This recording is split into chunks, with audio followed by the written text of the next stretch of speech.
పరిస్థితి మనం చూస్తా ఉన్నాము. విశాఖ స్టీల్ ప్లాంట్ ను ప్రైవేట్ పరం చేయాలని వైసీపీ ప్రభుత్వం ప్రయత్నించిందని మంత్రి కొండపల్లి శ్రీనివాస్ విమర్శించారు.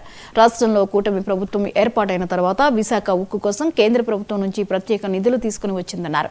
విశాఖ ఉక్కుకి సొంత గనులు లేవని చెప్పారు. గత 5 ఏళ్ల పాటు దుర్మార్గమైన పాలన చేసిన సంగతిని ప్రజలు మర్చిపోలేకపోతున్నారని మంత్రి కొండపల్లి వ్యాఖ్యానించారు.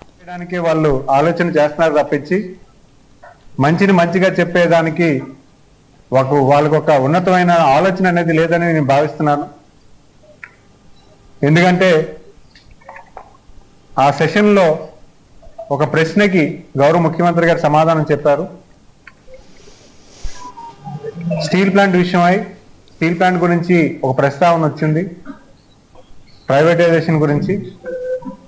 మొదటి నుంచి కూడా గౌరవ ముఖ్యమంత్రి గారు ఆంధ్రప్రదేశ్ రాష్ట్రం అభివృద్ధి ప్రభుత్వం ఫామ్ అయిన తర్వాత ప్రధానమంత్రి గారిని ప్రత్యేకించి రిక్వెస్ట్ చేసి మన రాష్ట్రానికి 11,440 కోట్ల రూపాయలని క్యాపిటల్ ఇన్ఫ్యూజ్మెంట్ కింద 10,300 కోట్లు, వర్కింగ్ క్యాపిటల్ కింద 1,140 కోట్లు శాంక్షన్ చేయించి తీసుకొచ్చారు.